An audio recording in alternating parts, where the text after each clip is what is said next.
Welcome to Death Taught Us How to Live, but let's run the intro. Mama told me don't wait on miracles. Don't give them reason to come for your soul. Don't beg for nobody, nobody can get you at all. You know you got it if you want it all. Mama told me don't wait on miracles. Welcome back, everybody. How you guys doing? I am AVM Superhero, and this is another episode of Death Taught Us How to Live. I know you guys are used to me talking to people that had strokes or actually TBIs, but this is going to be a little bit different. I have this young lady from Bronx, New York. Her name is Azzura'e Wilson, and she has a very interesting story. Matter of fact, her comeback story is even better. That's what I really got here her for us, because I want to know what she actually has done with her life to actually get back to the stage that she has today. So Azzura'e, how you doing today, little sister? I'm doing fine. I'm so thankful that you have me here. I'm grateful that you have me here today. Cool. Thank you. I'm glad that you said yes. I really appreciate you. But let's go back to, and I don't really want to bring you back to that moment, but can you give us a brief, just a very brief synopsis of what actually happened to you on that fateful day? Okay, so basically, to make the story short, me and my father, we took a road trip to go get my grandmother from Baltimore, Maryland. On our way back, we got stuck in traffic in the New Jersey Turnpike. And while we were stuck in traffic, a tractor trailer came and drove behind us. The driver had fell asleep behind the wheel and he hit us. When he hit the car, right? So when he hit the car, um, sorry. You okay? I got knocked out immediately and I flew out the back window because I didn't have my seatbelt on. But they said if I would have had my seatbelt on, I would have died. So when I flew out the window, the truck dragged me for a half a mile and then another car ran over me. And then people found me, they flew me to hospital. I only had 10% of life. They ended up putting me on life support and then I was in a coma for a month. Then after that, right. Okay, how old were you when this happened? I was 15 years old. All right, so you're a very young lady. And how old are you now? I'm 25. You're 25, so about 10 years ago. August would make 10 years. August what? August 25th. So it's like the day after my birthday. That's crazy. Oh, wow. Yeah, that's what I'm saying. That's very crazy. Okay. All right. Do you mind I call you Azzy? I don't mind at all. That's what a lot of people call me, actually. All right, Azzy. Repeat the question. So Azzy, this was 10 years ago. This is a pretty interesting thing, and I think you're being a little bit coy because I know that you're in a wheelchair from that accident and you're still in the wheelchair today, but you're so positive, and I see you on Instagram trying to walk and motivate other people. What got you to this point of saying, hey, this is where I am, this is who I am, and it's not going to hold me back? What's your story? What's going on? Honestly, the main reason is because I almost lost my leg. So being that I got a second chance at it, I got to beat every obstacle thrown at me at this point. I was able to do a lot of things before, like without even thinking about it. Now it's like I have to think, and if I don't think of it or if I don't make the move to make my life better, it's not going to happen. No matter who pushes me, what people tell me, if I deeply inside don't feel like doing something or don't want to do it, it wouldn't have got done. So I had to put the peer pressure on myself to keep myself moving. And I'm very impressed with you because you're a very young woman and you actually figured that out. But a lot of people don't understand. They'll say, well, just get yourself up and go. But you said it very eloquently. You had to put the peer pressure on yourself. You had to motivate yourself. Nobody actually could tell you this because nobody else is living this particular life. I felt when I had my stroke that I was completely alone, even though I was surrounded by people, and it was up to me to get rid of all that negative energy, negative spirits that people was giving me, and within my own mind, go to the next level. Did you have to do the same exact thing? Definitely. Like this, the accent brought a whole different side of me out. Like, I can't just think like, all right, yeah, I'm gonna get up, I'm gonna go do this, I'm gonna go do that. I have to really strategically think about every move that I make. And to be honest, that scared me at first. It scared me.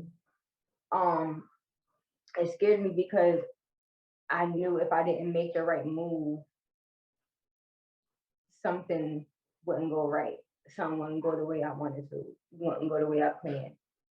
Like, and it was just really like, all right, you gotta stay on top of everything. You have to make sure you're doing what you need to do, or else, like, it's not gonna get done, like I said before.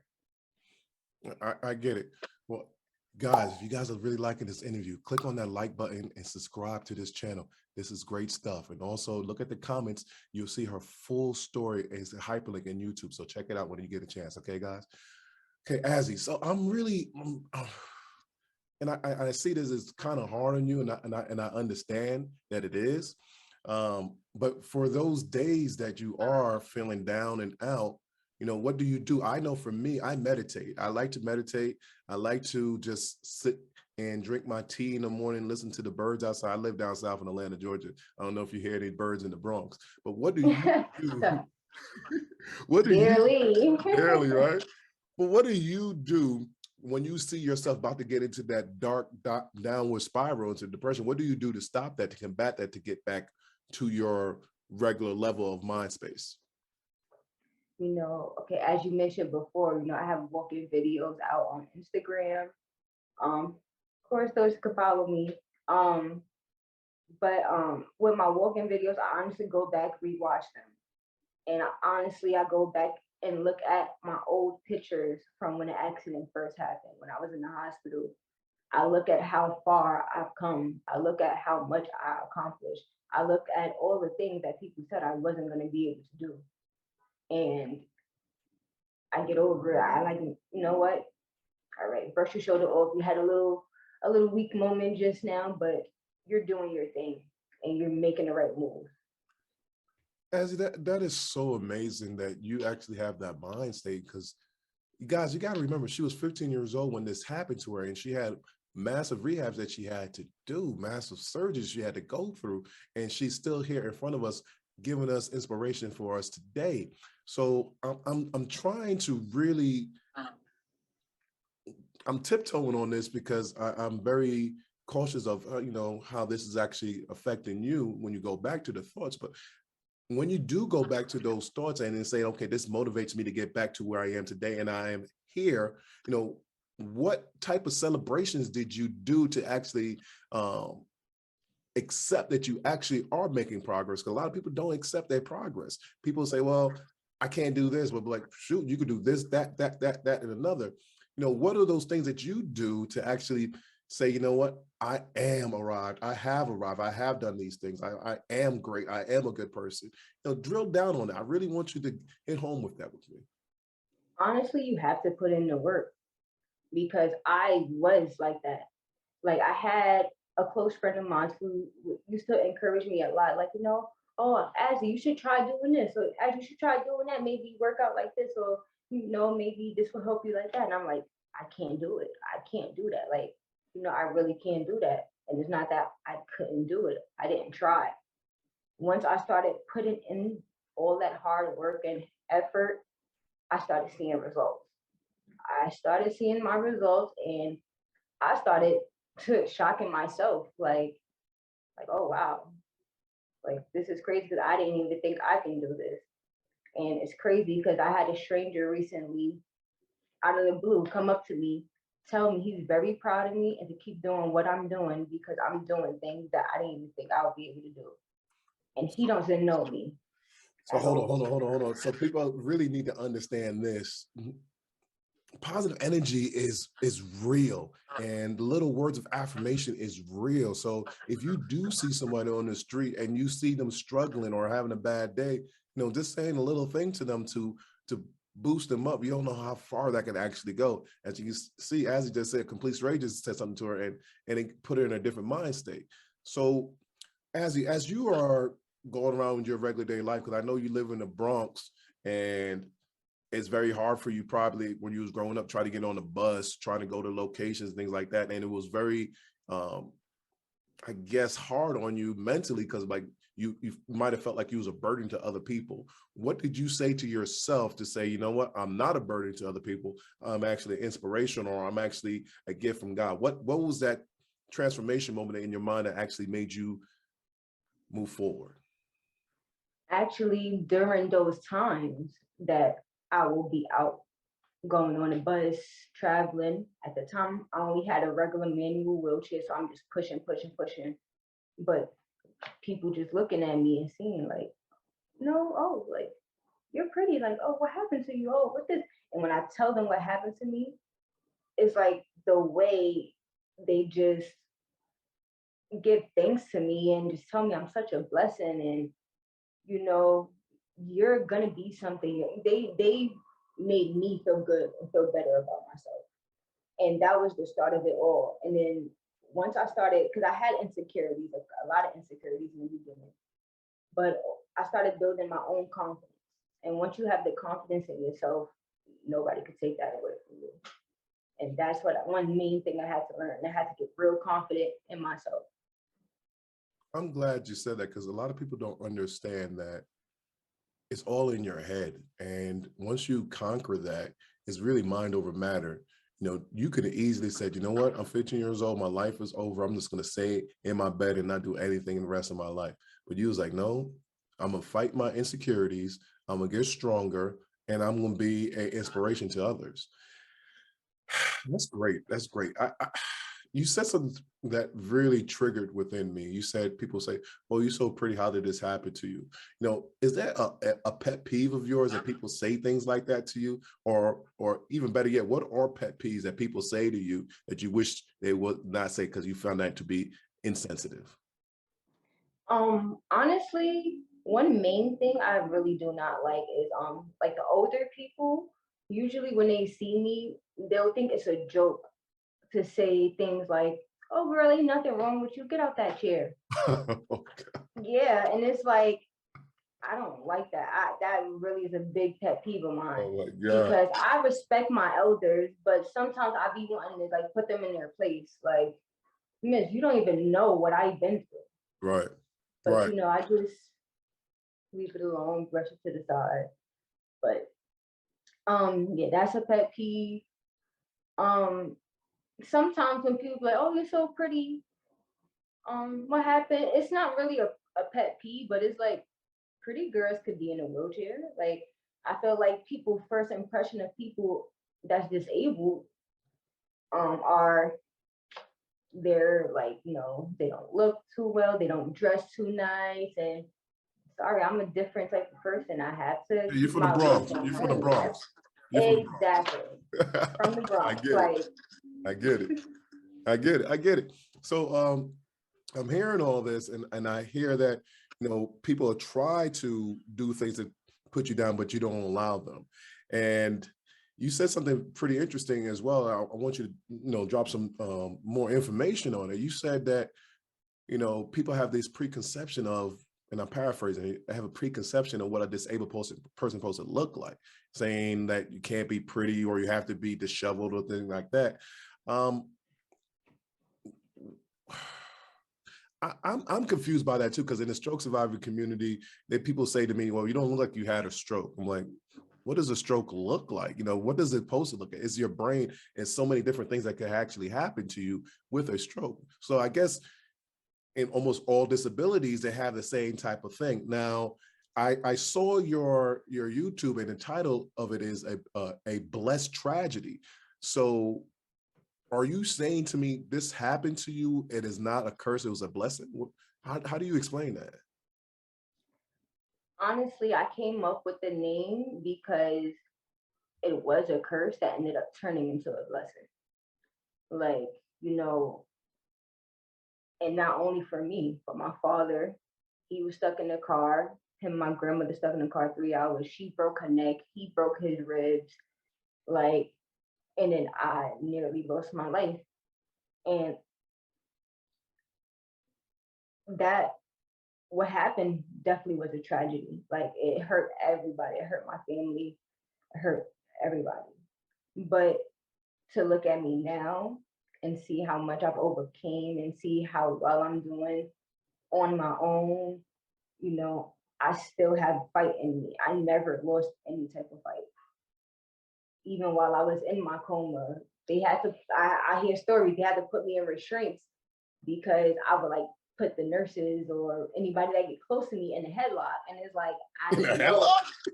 Yeah, yeah. I didn't know nothing about it, but that's what they was telling me. So but I always had that fight in me. And I wasn't gonna allow this wheelchair to take it away. Because yeah, it's not me. So you say that it was a tragedy, you know, all this stuff happened to you, but you know, your grandmother and your father survived the accident, correct? Correct. They survived it. You was put into a wheelchair, but something else happened within your family. I guess it brought you guys closer. What's that blessing part? Because I really want to understand that part. What actually happened after the accident? Did you take life more seriously? I looked at life way different. Like, you know, it turned my mindset differently. It allowed me to understand things in a different type of light. Like, you know how they say when a person, like if a person is blind or deaf, their one of their other senses get stronger. That's how I felt. Like I can't walk no more, yes, but I felt something in me got stronger and just allowed me to really evaluate and observe things in a whole different light than I was before. Yeah, I was 15, so I was still a kid, but I was a very intelligent, mature 15-year-old. So my thought process wasn't too far off, but it did allow me to be open-minded. It did allow me to understand things in a whole completely light and just be grateful for everything. That's honestly what it is for me. I hear you, Azzy, because like I said, when I had my stroke, you know, I saw life completely different too. I didn't take any days for granted, and I made up this show, Death Taught Us How to Live. But I'm very curious because you're saying you're 15 years old and this life-altering event happened. You didn't go to college yet. You didn't do all these things, and all of a sudden your mind is different and you're thinking differently as if everybody else is on a different planet and you're somewhere else. How was that trying to adjust to teenagehood, dealing with people, dealing with boys, dealing with anybody that didn't understand that logic? Okay, honestly, or the first thing, honestly, boys, after my accident, I'm like, oh, I'm never gonna get a boyfriend. That's honestly what I thought. I'm like, I'm never gonna get a boyfriend. Who's gonna want a girl in a wheelchair? That was one. With school, I didn't know if I was gonna be able to go back to school and continue to go on to the next grade. So in my head, but like I stayed in contact with people from my school, the teachers and some of the students, but they never told me anything. But I just thought, like, you know, they're gonna leave me back. I'm not going back to school. That's honestly what I thought while I was in my hospital bed. Like, if I can't go to the next grade, I'm not going back to school. And like when that happened, I kind of shut down a little because I know that's not me. But once I got out the hospital, or once I got out the rehab, everything, I went back to school. I went on to the next grade. I graduated high school one time. I went to college. I graduated with my associate's degree. So I still did what I wanted to do. I just did it differently. Like everything, nothing stopped me. This accident did not stop me. I wanted to go to college always. I didn't think I was going to go to a community college, but I did. But it was still great. And I didn't allow it to stop me from wanting to hit my accomplishments of college. So I asked you that question because I know a lot of adolescents that had brain aneurysms and they were very worried about how their life is going to be when they go to college, how they become independent and things of that nature. So I'm glad you answered that. But there is something that you were saying to me that I don't want people to miss out on. And it seems like the common denominator is you. The common denominator is your spirit, your drive, your ambition, your thought process. You don't allow that to diminish. And I think people really need to understand that if they want to get over anything in life, you have to have a positive mindset because And correct me if I'm wrong. Do you say, I can't do this? This is not something I can do. Is that in your vocabulary, or do you Not cancel that out? anymore. Not anymore at all. My new way of saying things is I'm gonna figure this out. That's honestly how it is. That's how it gotta be. Because you can't limit yourself. That's what you're doing when you say I can't. Oh, I cannot do this. Why? Who said you can't do it? There's always ways to do things. You know what? I'm glad you say that, because people don't understand that you're actually casting spells on yourself with your words. Words has power. If you keep on saying, I can't do this, I'm not going to be able to go here, I'm not going to be able to finish college, I'm not going to be able to drive a car, I'm not going to be able to live by myself, you won't do it. But if you say, I'm not saying that it will happen or not, but the first way to actually get to that particular place is believing that you can. And if you don't believe it, who else is going to believe it? Right. Am I right? You're totally right. Like I have this thing that I go by. Believe. You have to believe in yourself. You gotta have faith in yourself. You have to be extremely confident in order to conquer whatever journey you're on. And I'm at the conquering stage of my journey. How long did it take you to get there? How long did it take you to get to that confidence stage? Honestly, I would say this past year. Really? And the reason why I would say that is because throughout the years, there's been a lot of ups and downs and like not blackouts, but like little blurs. Like I'm not sure what to do, basically. And last year, like beginning of last year, it hit me like, you got to do something. You got to, make more of whatever you're doing. Like, not saying I wasn't doing nothing, but for me, it wasn't enough. Mm-hmm. So I get it. Azzy, I get it, because I'm understanding what you're saying. Is like, I keep on saying this to myself. I could keep on doing this. I could do this. I could do that. But I know I could do more. Let's do more. Let's see what happens if I put myself out there more. Is that what happened to you? Exactly. Okay. I get it. All right. So what cool things that you're doing right now that you push yourself to the limit and say you couldn't do, or you couldn't foresee doing it before, but now you're doing it now? What are those things? Well, a main thing is I started my cosmetic business line called Natural Cosmetics. Yes. Really? Yes. So it's a lip care line where I sell lip glosses, I sell lip scrubs. It's all organic, vegan friendly.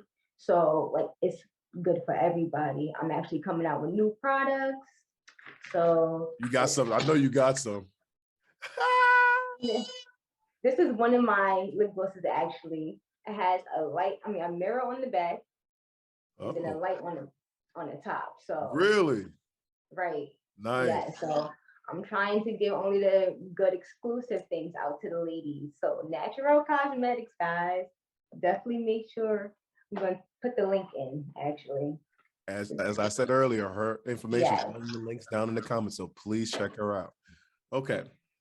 So you're doing that, the beauty line. I love it. I love the ideas. I love the concepts. What else are you doing that's actually motivating you to the next level and you didn't think you could do before? Modeling is another thing. You're a model too? Am I talking to a model right now? Yes, you are. Stop playing. I love it. Go ahead. Talk about that. Yes.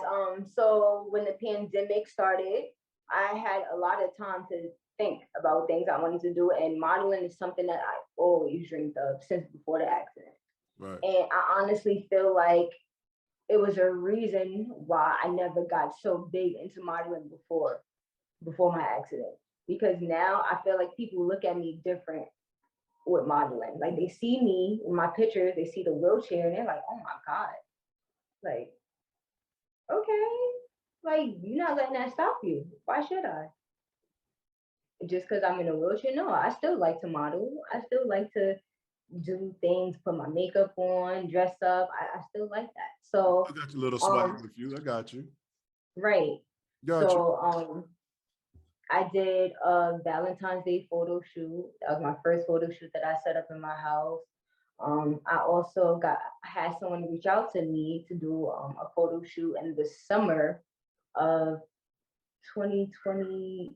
Yeah, 2020. It'll be 2 years this year.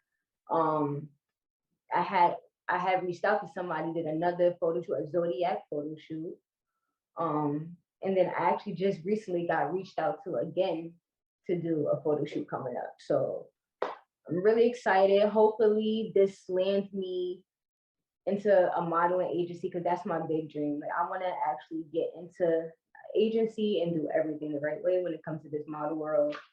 I think I'm ready for it. You said something really interesting to me, Azzy. You said that you modeling and you have all this self-confidence about you, but a lot of people that I talk to that is disabled or have strokes, they don't have that same type of confidence. They feel like that nobody wants to talk to them, or they hear some negative words. They don't want to date. They don't want to go outside. They don't want to get dressed up. What is the difference? What would you tell somebody that's in that predicament, and how you transform from that?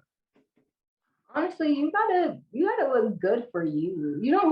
I don't go outside to impress nobody. I don't go outside looking for that type of attention. I just have to be me. Before the accident, I like doing my hair. I like doing my nails. I like wearing makeup. Why is that gonna stop? That shouldn't stop nobody. And it's multiple girls in wheelchairs or that's disabled that I do know like that. And I'm very proud of all of us because this is hard. I'm not gonna lie, this is really hard, but you gotta make the best out of it. You gotta make the best out of the situation. So once again, you're saying the same thing over and over again, and I love that you're doing that. You're basically saying, hey, you have to be confident in yourself. You have to have it within you. You have to say that you're beautiful, because honestly, I feel the same way. I know I'm an attractive man. I know I have a nice voice, but that's is more to me than that. So if you are stuck on that, that's where you're stuck on. But we're going to live our lives and be the way that we want to be, the way we want to be, how we want to be perceived in this world. And if you don't want to see anybody, then that's on you. But if you really want people to see you and notice who you are, bring your personality out, get out of that shadows, get out of that shell, open yourself up and live. Exactly. I'm so proud of you. I'm like I said, I saw you on Instagram and I seen you trying to you're walking and you using your assistant to help you walk, and I'm like, wow, look at this young sister. What happened to her? And I saw your story. I was like, wow, this happened to her over 10 years ago, and she's still thriving. She's still saying that, hey, I'm gonna kick this butt and I'm gonna live my life. I'm not gonna let anything happen to me to say that I cannot do it. I love it. Are you doing any motivational speaks or talks or anything like that? You should. I'm actually not doing any motivational speaking, but that is also another dream of mine. I honestly did one motivational speaking thing that one time before, and that was when I came out of the hospital, of the rehab. My school, they actually called to see if I can. They host something called a Peace Fair every year, so they called to see if I would come to the Peace Fair and speak in front of my graduating class. Really? So yeah, but nobody knew I was coming. So when they finally announced me or the special guest come out and I came out, everybody was so shocked. And like I told my story and then I allowed people to ask me questions here and there. People was blown away, like very blown away, so happy to see me because like in high school, it was awesome. But yeah, that's the only motivational speaking opportunity I did have, but I wouldn't mind doing something else. I would love to. I think you should. You really should. You got a gift and you're not scared of the camera. You should really talk in front of people. But as we're at the end of our show, and at the end, I usually ask my guests these rapid fire questions. I have 6 questions for you, and give me about 30 seconds each answer. But when you're done with the question, say, Greg, ready for the next one, and I'll give you the next one. And then after that, I want you to close up the show. Any motivational quotes or anything that you want people to know about you is that particular time that you actually do that. So are you ready for your questions? Are you ready to get on the hot seat? I'm ready. All right, let's do it.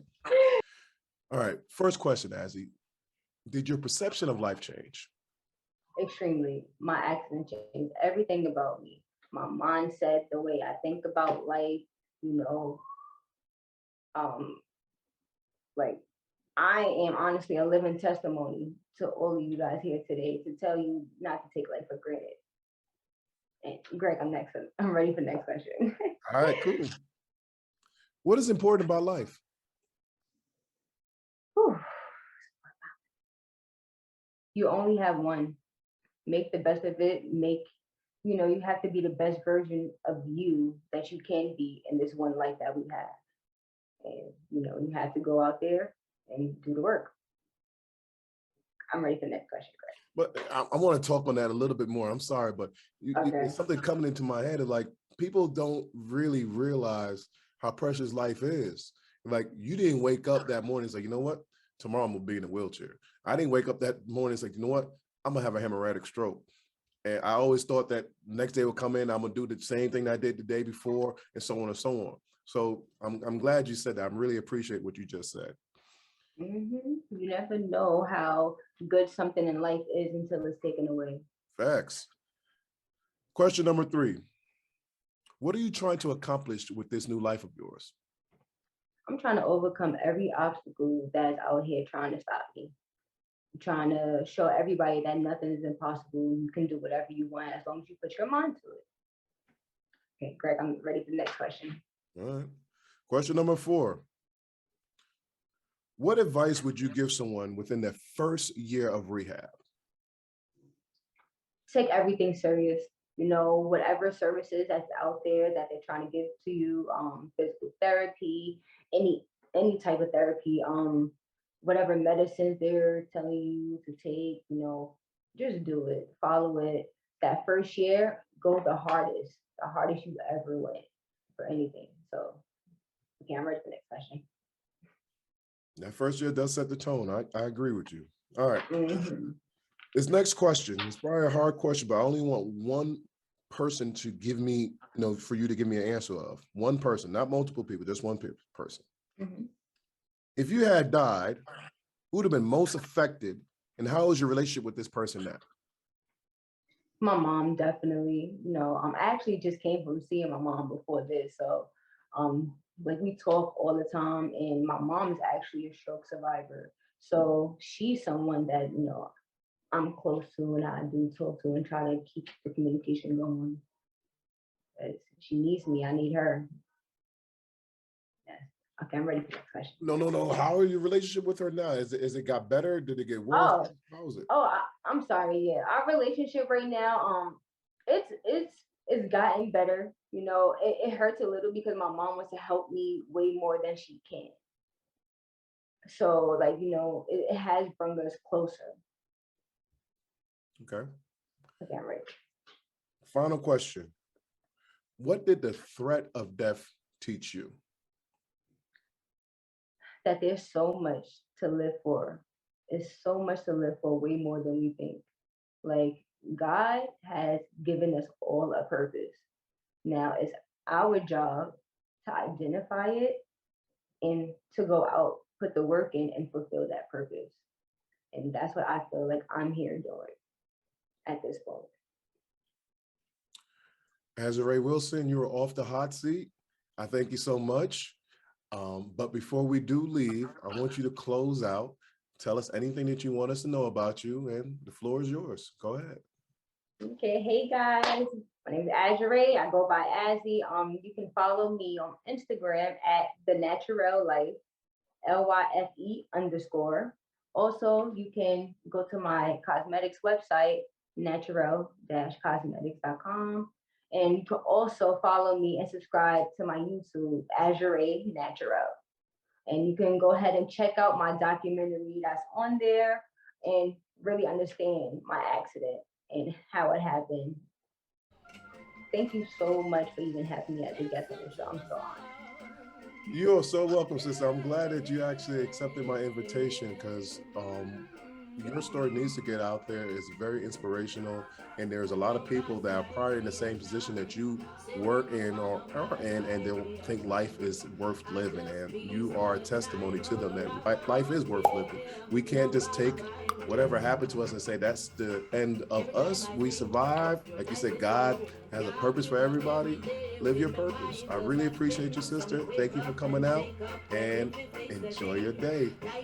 Talk to you later.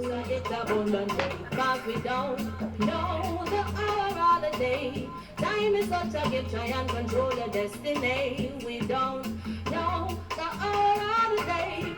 Unity is strength, they stand as one without delay.